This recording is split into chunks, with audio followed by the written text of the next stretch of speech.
BJP ನಾಯಕರ ಈ ಮಾತುಗಳನ್ನು ಕಾಂಗ್ರೆಸ್ ನಾಯಕರು ಟೀಕಿಸಿದ್ದಾರೆ. ನಮ್ಮ ಸೈಟು ನಮ್ಮ ಇಷ್ಟ, ನಾವು ಯಾವ ಬೇಕಾದರೂ ಕೊಡ್ತೀವಿ, ಕೊಡಬಾರ್ದು ಅನ್ನುವಂಥ ನಿಯಮ ಏನಾದರೂ ಇದೆಯಾ ಅಂತ ಕೇಳಿದ್ದಾರೆ ಕಾಂಗ್ರೆಸ್ ನಾಯಕರುಗಳು.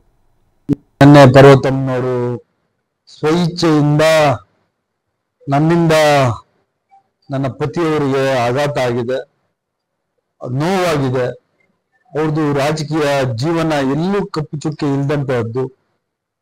ನ್ಯಾಯಯುತವಾಗಿ ನನಗೆ ಸೈಟ್ಸ್ ಬಂದಿದ್ರು ಸಹ ಇದೇ ಸೈಟ್ಗಳಿಂದ ಅವರಿಗೆ ವಿರೋಧ ಪಕ್ಷಗಳು ದಿನ ಅವರಿಗೆ ನೋವುಂಟು ಮಾಡ್ತಾ ಇದೆ ಅಂತ ಹೇಳಿ ತಮ್ಮ ಪತ್ರದಲ್ಲಿ ಉಲ್ಲೇಖ ಮಾಡಿ ನಿನ್ನೆ ದಿವಸ ಅವರು ತಮಗೆ ಮೂಡಾದಿಂದ ನ್ಯಾಯಯುತವಾಗಿ ಕೊಟ್ಟಿದ್ದಂತಹ ಸೈಟ್ಗಳು ಆದ್ರೂ ಸಹ ನನಗಿದು ಸಹವಾಸ ಬೇಡ. ಈಗ ಸೈಟ್ ವಾಪಸ್ ಕೊಟ್ಟರೆ ತಪ್ಪೇನಿದೆ ಅದರಲ್ಲಿ? ಅವ್ರೇನಾಗಿದೆ, ಈಗ ಇವತ್ತು ಮುಖ್ಯಮಂತ್ರಿಯವರು ಸಾಹೇಬ್ರ ಪ್ರೆಸ್ಟೇಜು ಆನರ್ ಭಾಳ ಇಂಪಾರ್ಟೆಂಟು. ಆ ಕಾರಣಕ್ಕಾಗಿ ಅವ್ರು ಕೊಟ್ಟಿರ್ತಕ್ಕಂಥದ್ದು. ಸೊ ಹಂಗಾಗಿ ಅದನ್ನು ಕೂಡ ಯೂ ಟರ್ನು ಒಂದು ಆನರ್ಗೋಸ್ಕರ, ಒಂದು ಪ್ರೆಸ್ಟೇಜ್ಗೋಸ್ಕರ ಮಾಡಿರ್ತಕ್ಕಂಥದ್ದು ಕೆಲಸನೂ ಅದನ್ನು ಕೂಡ ಅವರು ಒಂದು ಯೂ ಟರ್ನ್ ಅಂತ ಹೇಳಿದ್ರೆ ಅದಕ್ಕೆ ಏನು ಹೇಳಕ್ಕೆ ಬರಲ್ಲ. ಈಗ ಸೈಟ್ ಕೊಟ್ಟಿದ್ದೀವಿ ವಾಪಸ್ಸು. ಸೊ ಸೈಟ್ ಕೊಟ್ಟಿದ್ದು ಅವ್ರು ತಾನೇ, ಬಿ ಜೆ ಪಿ ತಾನೇ ಸೈಟ್ ಕೊಟ್ಟಿರೋದು. ಸೈಟ್ ಯಾರು ಕೊಟ್ಟಿದ್ದು? ಬಸವರಾಜ ಸರ್ಕಾರ, ಬಿ ಜೆ ಪಿ ಸರ್ಕಾರ ಇದ್ದಾಗ ಸೈಟ್ ಕೊಟ್ಟಿರ್ತಕ್ಕಂಥ ಸೈಟ್ ವಾಪಸ್ ಕೊಟ್ಟಿವಿ. ಅವ್ರ ತಟ್ಟಲ್ಲಿ ಹೆಗಣ ಬಿದ್ದರೆ ಪಕ್ಕದ ತಟ್ಟೆಯಲ್ಲಿ ನೋಡ್ತಾರಂತೆ. ಇಲ್ಲಿ ನೂರಾರು ಜನ ಫಲಾನುಭವಿಗಳಿದ್ದಾರೆ ಮೂಡಾದಲ್ಲಿ, ಎಲ್ಲ ಪಕ್ಷದವರು ಇದ್ದಾರೆ. ಜಾತ್ಯತೀತ ಜನತಾದಳ, ಬಿ ಜೆ ಪಿ ಮತ್ತು ಕಾಂಗ್ರೆಸ್ಸಿನ ಕೆಲವರು ಎಲ್ಲರೂ ಸರ್ಕಾರದ ಅನುಮೋದನೆ ಇಲ್ಲದಲೇ ಅನಧಿಕೃತವಾಗಿ ಸೈಟನ್ನು ಪಡೆದಿರ್ತಕ್ಕಂಥವ್ರು ಭಾಳಷ್ಟು ಜನ ಇದೆ. ಇದೆಲ್ಲ ತನಿಖೆ ಆದಮೇಲೆ ಹೊರಗಡೆ ಬರುತ್ತೆ ಯಾರ್ಯಾರ್ದು. ಸತೀಶ್ ಜಾರಕಿಹೊಳಿ, ಲಕ್ಷ್ಮೀ ಹೆಬ್ಬಾಳ್ಕರ್ ಮತ್ತು ಎಚ್ ಕೆ ಪಾಟೀಲ್ ಇದಕ್ಕೆ ಸಂಬಂಧಪಟ್ಟಂಗೆ ಏನು ಹೇಳ್ತಾರೆ ಬನ್ನಿ ನೋಡೋಣ.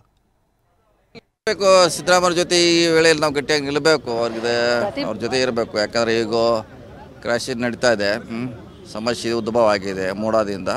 ಸೊ ನಮ್ಮೆಲ್ಲರ ಅವ್ರ ಜೊತೆ ನಿಲ್ಲಬೇಕು, ಅವ್ರಿಗೆ ಶಕ್ತಿ ತುಂಬಬೇಕು ಅನ್ನೋದು ಚರ್ಚೆ. ಜೊತೆಗೆ ಬೇರೆ ಬೇರೆ ಪಾಲಿಟಿಕ್ಸು, ಮುಂದಿನ ಚುನಾವಣೆ, ಸಂಘಟನೆ ಇವೆಲ್ಲ ಚರ್ಚೆ ಆಗಿ ಆಗ್ತಾನೆ. ಇಡೀ ಬಂದ ತಕ್ಷಣ ಏನೆಲ್ಲ ಆಗುವಂಥ ಪ್ರಶ್ನೆ ಅವ್ರ ಪಾಡಿಗೆ ಅವರ ತನಿಖೆ ಮಾಡ್ತಾರೆ, ಲೋಪದೋಷಗಳ ಬಗ್ಗೆ ಕಂಡು ಹಿಡಿತಾರೆ. ಸೊ ಅದರಲ್ಲಿ ಸಿ ಎಮ್ ಅವರು ಎಲ್ಲೂ ಭಾಗಿಯಾಗಿಲ್ಲ ಅಂತ ನಾವು ವಾದ ಮಾಡ್ತಾನೆ ಇದ್ದೀವಿ. ಸೊ ನೋಡೋಣ ಅವ್ರು ಏನು ತನಿಖೆ ಮಾಡ್ತಾರೆ, ಅದು ಅವ್ರಿಗೆ ಬಿಟ್ಟಂಥ ವಿಚಾರ. ನಾವು ಕಾನೂನು ಹೋರಾಟವನ್ನು ಮಾಡ್ತೀವಿ. ಆ ಒಂದು ಸೈಟ್ಗಳನ್ನು ವಾಪಸ್ ಕೊಡ್ತಕ್ಕಂಥದ್ದು ಉದ್ದೇಶ, ಕಾರಣ ಎಲ್ಲ ಏನು ಅಂತಂದರೆ, ಮಾನ್ಯ ಸಿದ್ದರಾಮಯ್ಯನವ್ರಿಗೆ ಏನು ಅವರ ಮನಸ್ಸಿಗೆ ಘಾಸಿ ಮಾಡುವಂಥ ವರ್ತನೆಗಳು, ಷಡ್ಯಂತ್ರ ಮಾಡಿ, ರಾಜಕೀಯ ಷಡ್ಯಂತ್ರ ಮಾಡಿ ಅವರಿಗೆ ಅವರ ಚಾರಿತ್ರ್ಯ ವಧೆ ಮಾಡಬೇಕು ಅನ್ನುವಂಥ ಪ್ರಯತ್ನ ಏನಿತ್ತು, ಅದಕ್ಕೆ ಮನಸ್ಸು ಬೇಸತ್ತು. ಅಷ್ಟೇ ಅಲ್ಲ, ಅದಕ್ಕೆ ಸರಿಯಾದ ರೀತಿಯ ಸ್ಪಂದನೆ ಅಂದ್ರೆ ಈ ರೀತಿಯಾಗಿ ವಾಪಸ್ ಕೊಡಬೇಕಾದದ್ದು. ಆ ಕೆಲಸವನ್ನ ಅವರ ಧರ್ಮಪತ್ನಿ ಪಾರ್ವತಿ ಅವರು ಮಾಡಿದ್ದಾರೆ. ಪ್ರತಿಭಟನೆ ಮಾಡೋರನ್ನ ತಡೆಯೋಕೆ ಆಗೋದಿಲ್ಲ, ಅವರ ಜನ್ಮಸಿದ್ಧ ಹಕ್ಕು. ಬಟ್ ನಮಗೆ ಕಾನೂನು ರೀತಿ ಏನೆಲ್ಲ ಮಾಡಬೇಕು ಅದನ್ನೆಲ್ಲ ಮಾಡ್ತಾ ಇದ್ದೀವಿ. ಮುಂದೆ ಏನು ಕಾನೂನು ಪಂಡಿತರು ಏನು ಹೇಳ್ತಾರೋ ಅದನ್ನು ಮಾಡ್ತೀವಿ. ಮೂಡಾ ಸೈಟನ್ನು ವಾಪಸ್ ಕೊಟ್ಟಿದ್ದಾರೆ. ಅವ್ರಿಗೆ ಮನಸ್ಸಿಗೆ ಪಾಪ ಕೆಟ್ಟ ಅನಿಸಿದೆ ಪಾರ್ವತಿ ಮೇಡಮ್ ಅವ್ರಿಗೆ. ಅವರಿಂದ ಆ ಸೈಟ್ಗಳಿಂದ ಅವರ ಪತಿಯವರಾದಂಥ ಸಿದ್ದರಾಮಯ್ಯನವರು ಮುಜುಗರಕ್ಕೆ ಒಳಗಾದರು ಅನ್ನುವಂಥ ಒಂದು ಭಾವನೆಯಿಂದ ಅದನ್ನು ಹಿಂತಿರುಗಿಸಿದ್ದಾರೆ. ನೋಡೋಣ ಮುಂದೆ.